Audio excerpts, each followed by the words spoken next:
Right then, let's talk A2 CFC versus Article 16. Okay, that's what this video is going to be about. We're going to look at which one wins for you. Should you be paying to do an A2 CFC course? Do you really need it? So, the important question is, okay, and this is the only important question, hobby or commercial, okay? If you're going to do commercial operations and commercial flying, right, the A2 CFC wins hands down. And that means the video's over, doesn't it? That's it, we're done.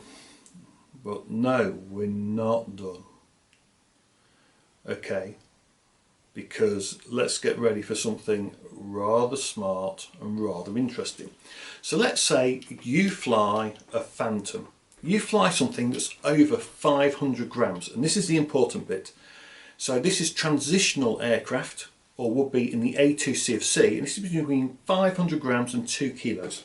Phantoms, your Mavic Pros, your Mavic 2 Pro, your Mavic 2 Air, these aircraft, right, all fit in a transitional weight class.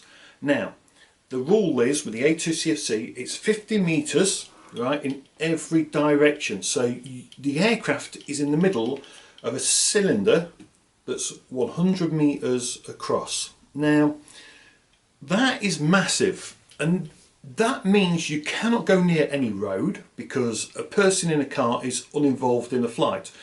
So you can't go near the road, okay? You can't, even if you were to fly in a park. So people think the A2 CFC is really good for park flying, for example, but it's not, because it's 50 meters, okay, with the A2 CFC in every direction.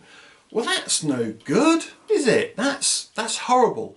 So it's a real problem with anything over 500 grams to 2 kilos. And fine, if you're going to use commercial, right, the A2 CFC wins. There's no escape from that, because the Article 16 is not for commercial flights, okay?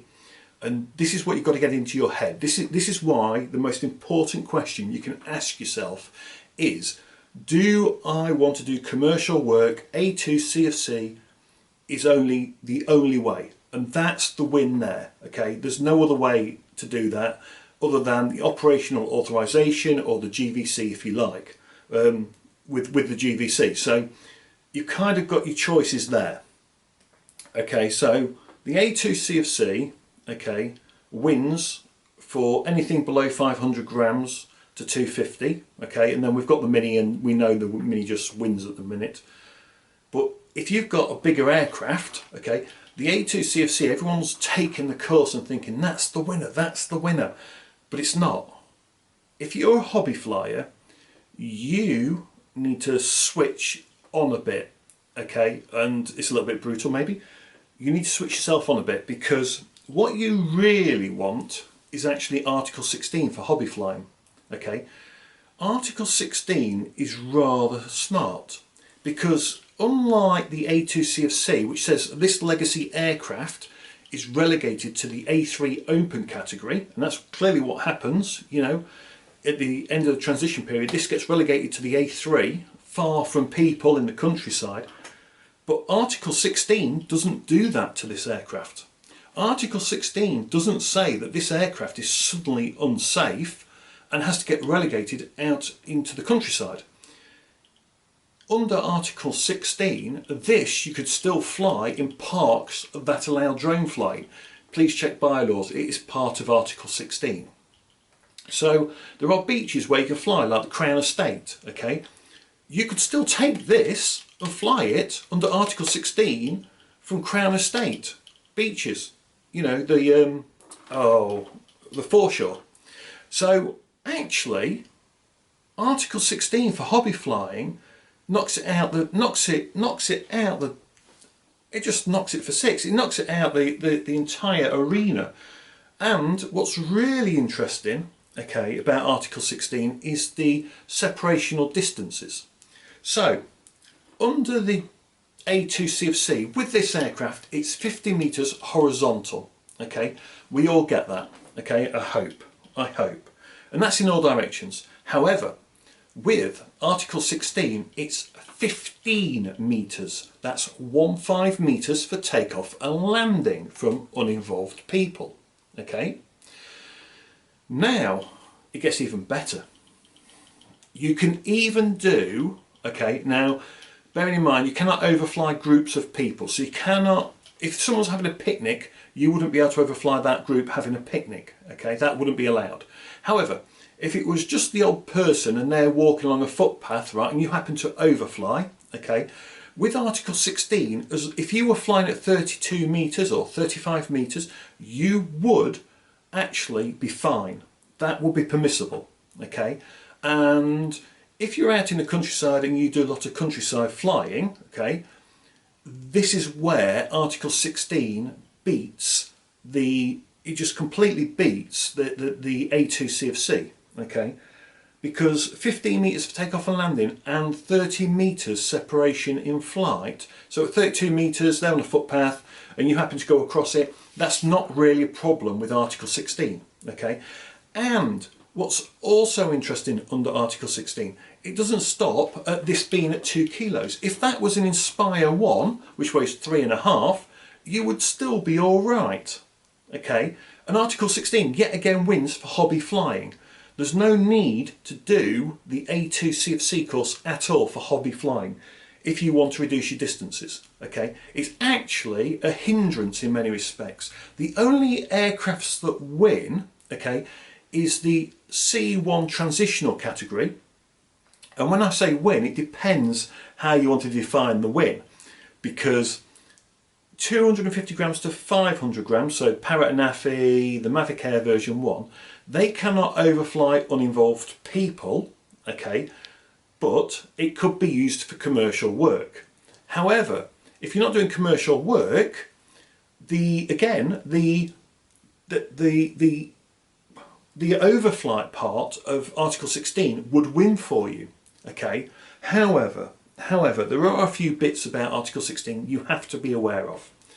Okay, there are 4 associations it is tied to. Okay, so you have to become a member of one of 4. Okay, from the BMFA, FPV UK, the Scottish Association, and the LMA, Large Model Association. Become a member of one of those 4. Okay, you will probably have to do a test on it, which if you've done your DMARES, you know, you'll be fine.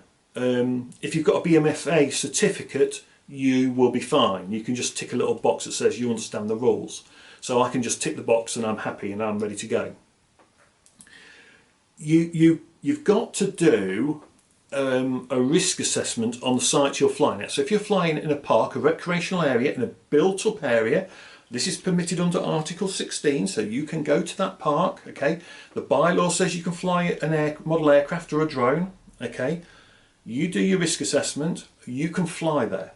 Now people are going to go, but it's a risk assessment, I don't want to do a risk assessment, I just can't do them. I'll tell you what, I'll make your life easy. In the description for the video below, I will put a link to something called Drone Desk. Put one aircraft in it, okay? That's all you've got to do, put one aircraft in it. You will then set up a client and just call yourself whatever you want to call yourself. So it might be just recreational flying, okay? You can then put in locations where you want to fly and postcodes. It will then help you generate everything for you. And it's going to tell you about airspace, it's going to tell you about NOTAMs.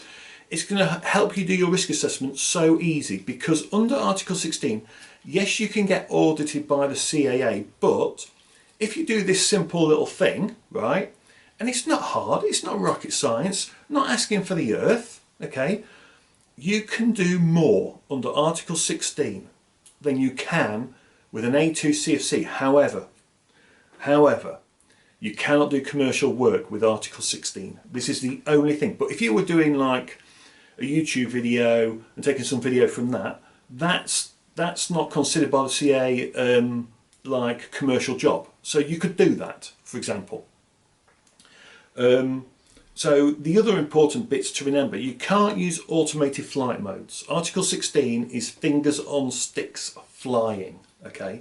Very important, you can't use any automated mode. From follow me to Litchi waypoints or DJI waypoints. Any kind of automated flight modes not permitted. You would need your A2 CFC for that, for some bizarre reason. I'm assuming because it's aimed more towards the hobby flying side of things. Okay. So fingers on sticks for flying, definitely. Article 16, I don't think enough people know about it. Now, let's look at costs as well, because let's think, cost of the A2 CFC is typically £100. There is one company doing it a lot cheaper, but let's say we're just going to set it at £100, right? But that's for 5 years, so that's £20 a year, okay? Plus you're going to want your insurance. Now, your insurance is going to cost you, my insurance is like £300 or £400 a year because I've got a GVC and I fly other aircraft. So I would have to guess the insurance minimum is going to be £150, something like that, depending upon your aircraft you're insuring. And this is the other thing. As a model flyer, you don't insure your aircraft from a crash. Okay, so because you can see your aircraft, because you fly, visual line of sight, don't you? Right? You can see what your aircraft's doing. Okay, you can see it's above that tree.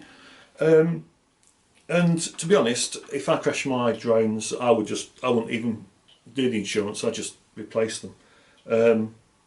You know, it's neither here nor there, to be honest. They just need replacing, and I'm not going to do it through my insurance.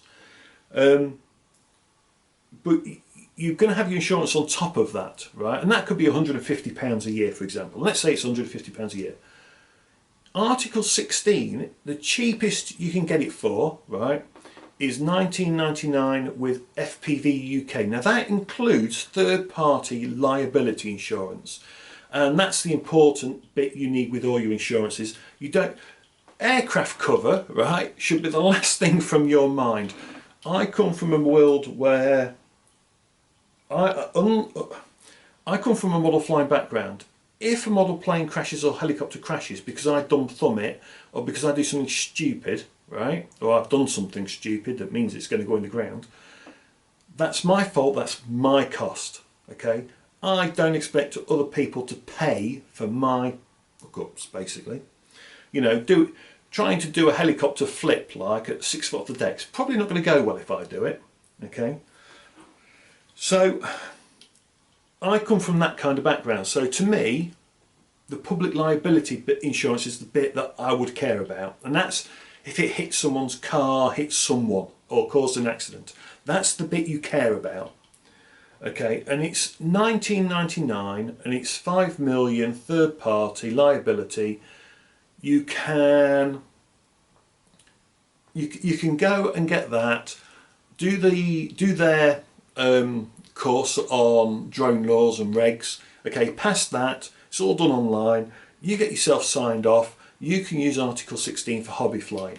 Now that isn't too bad at all, is it? And Article 16 does allow hobby flying in recreational areas, and built up areas. So, you know, that park that's in the middle of a city, you couldn't just use the DMARES sign off to go and do it. You would actually have to have Article 16 anyway.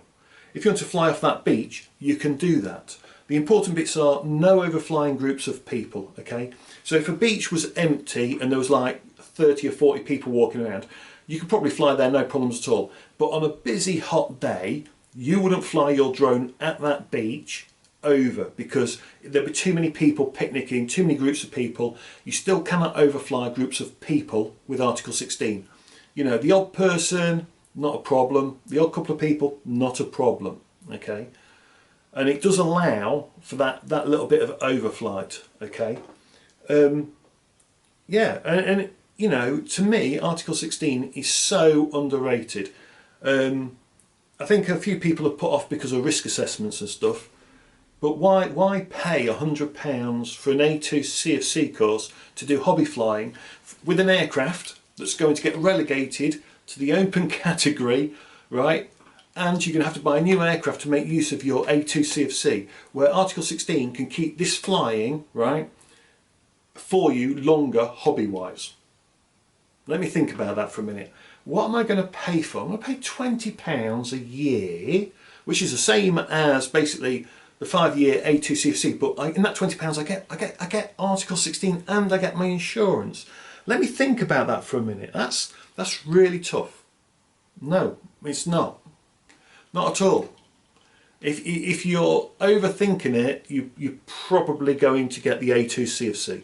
Okay, and remember the A2 CFC has more limitations than Article 16 with flying. The only advantage to Article 16 is, the only disadvantage, to Article 16 is no commercial flying. That's the only disadvantage to Article 16.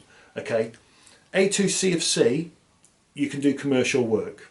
Okay, actually in the open category, far from people, if you wanted to, and you're not flying under Article 16, you can do commercial shoots. You can use automated flight modes. The only time you can't use them is when you're flying under that Article 16 permission. Okay, so it's kind of dead easy. Okay, hobby flying, Article 16 for the win.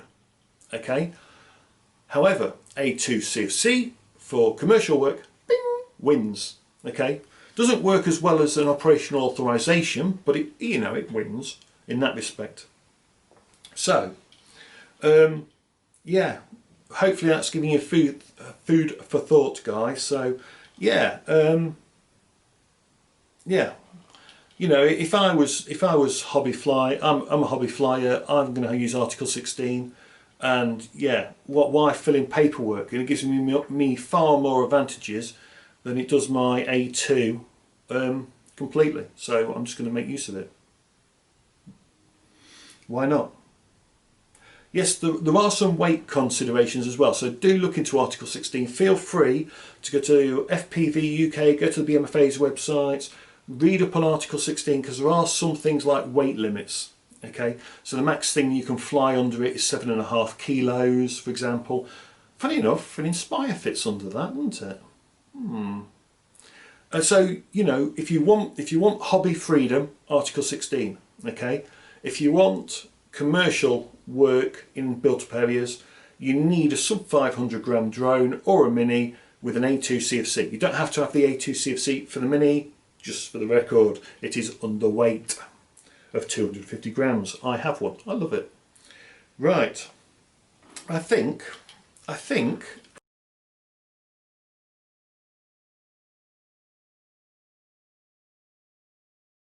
telling you, right, I reckon, right, I can get this, I've been polishing the head a bit. I can become Mr. Shiny Head. Okay, it's taking a bit of doing. I could do with some, yeah. What I really want, I think what I really need is like, those 10-pin bowling alleys, those ball cleaners where you put it in, it cleans the ball. What I really want is one of them, because then what I could do is put my head in it, okay, give it a really nice polish. What do you reckon? I reckon that'll work, don't you? Don't look at me like that. I don't think it's a bad idea at all. Mr. Shiny Head, I've got to get it polished, okay? Got to get it nice and smooth. It's got to be done somehow, surely. Don't look at me like that. It's not. You think it's a bad idea? Is that what you're really saying? Okay. But think about it. Come on, how can it be really cool? 10-pin bowling, polishing machine. Put my head in the to polish. It's gonna work. Come on, think about it.